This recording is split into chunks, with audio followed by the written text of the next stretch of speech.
Well, hello, beautiful one. I am Stacey Murphy, the head vixen of the Vixen Academy.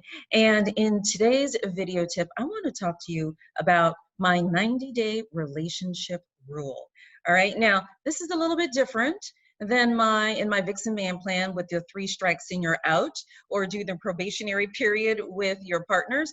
So that's going to be a video for another day. So here I'm going to be talking more about being intentional in your relationships. And this includes romantic relationships, friendships, and even family relationships as well. So we're looking at the whole relationship bucket here. So before I get into this video, if you are new to this channel, please subscribe. And if you like this video, please hit the like button because it helps out. It makes me feel warm and fuzzy on the inside. And if you want to learn more about me and my teaching, feel free to go to my website at thevixenacademy.com. So now let's talk about this 90-day relationship rule.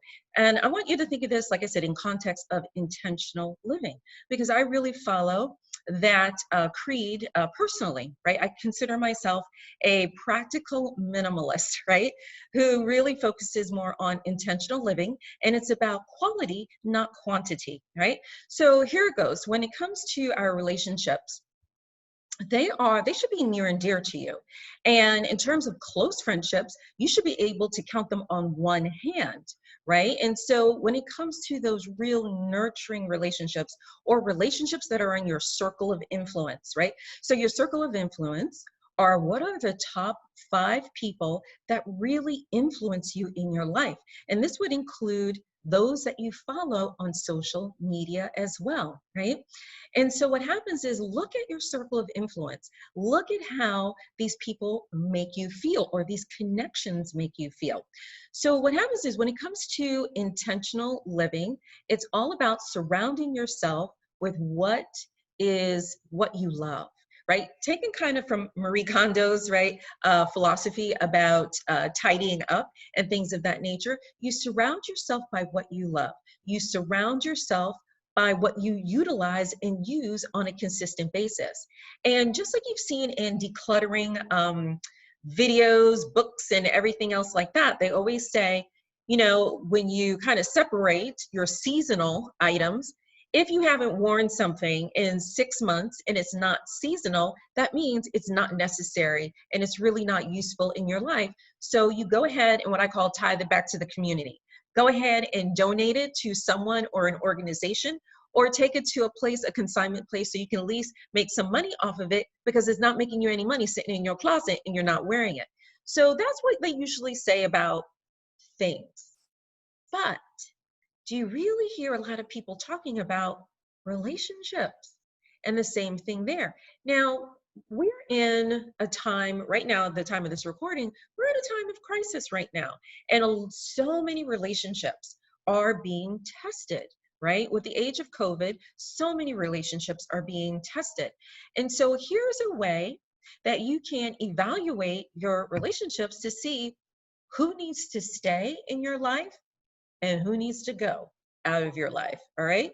So the first thing here is, if you have a connection and you haven't seen the person, talked to the person, or don't even know what's going on with that person for at least 90 days, then how significant of a connection or relationship is that truly is, right?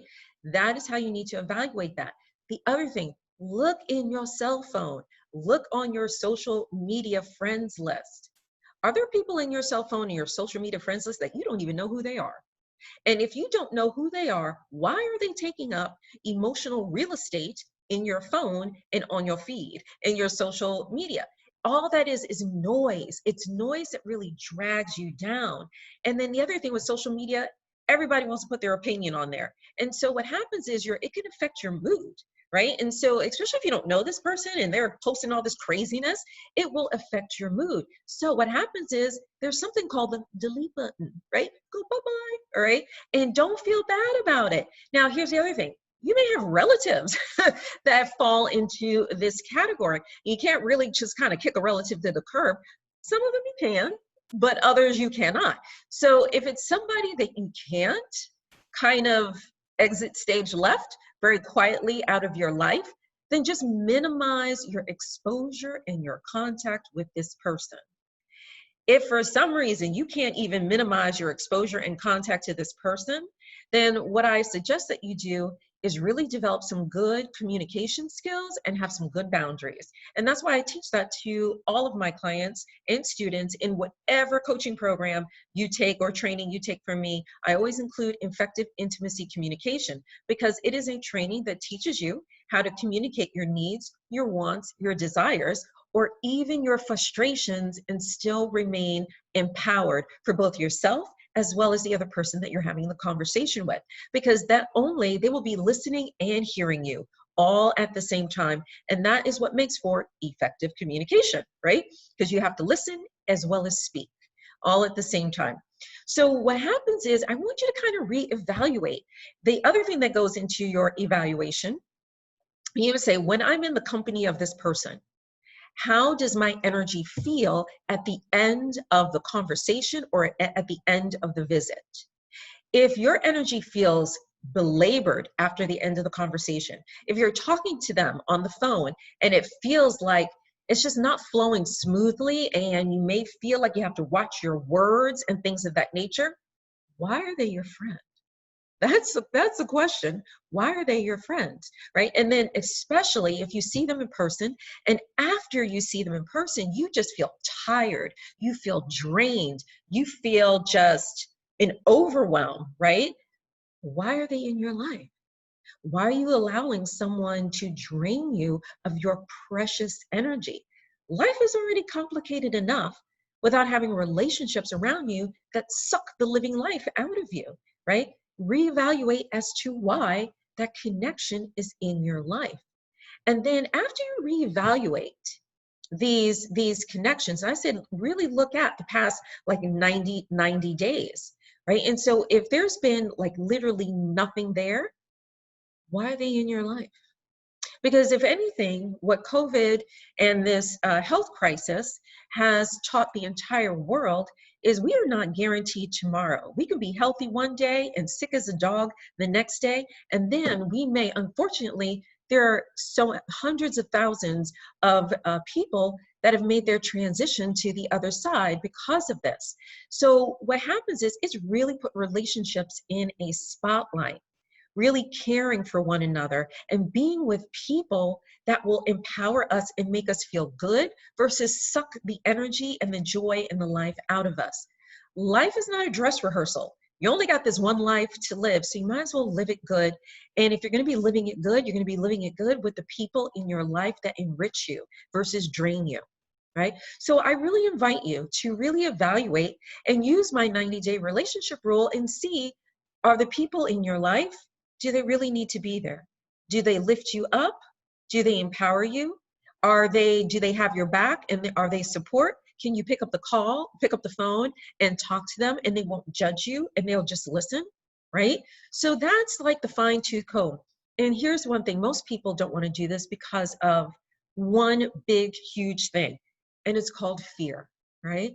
So as one of my teachers, he said, fear is false evidence appearing real, or fear stands between you and your happiness, okay? And then another one about fear is the fear will kill you more than the thing itself, right? We kind of, build all this fear up inside, and then we actually do something, we're like, that's it? My God, that was way easier than I thought it was going to be. Why was I so afraid to do that? Right? And then it gives you the courage to do it again. Right? So, and that's the biggest thing that stops people is fear. So if you're afraid of that, here's how I want you to think instead. I invite you to think instead is how much better, easier, more loving, and more cooperative would my relationships be? Would my life be if I didn't have this connection that was draining me? And if you answer that your life would be significantly better, then take that courageous move and exit those people out of your life. Like I tell my clients, give them an eviction notice, okay? out of your life, and do it in a kind way, right? And also do that. And some people will kind of naturally just fall out. You don't even have to say anything to them. But there's some people that you will have to say to them, especially if you're in a relationship with them, a romantic relationship with them, or if you're living with them. So if you're living with them and there's a romantic relationship, then yes, there's a little bit more that you need to do. Weigh the elements that will allow you to exit stage left out of that relationship with as little scars as possible. But at the end of the day, you are doing this for yourself. And especially if you have children, you're also doing it for them. So this is my 90-day relationship rule that has saved so many people from relationship disaster and just from draining relationships overall. So if you like this tip, go ahead and hit the like button below, as well as if you haven't already done so, please subscribe to my channel. And if you want to join my list, there's a link down below where you can actually take my Love Goddess quiz. Now, the Love Goddess quiz, you will be joining my email list, and that quiz will tell you how men see you and what you are projecting to men. And so you'll get like a little, it'll be a quiz and you'll get a little synopsis of what your quiz results are. And then as time goes on, you will actually get some tips and podcasts and things of that nature to help give you some more insight with whatever your result was. So that link is below. In addition to, you can go ahead and find me on my website at thevixenacademy.com. And so with that, everybody, namaste and be well.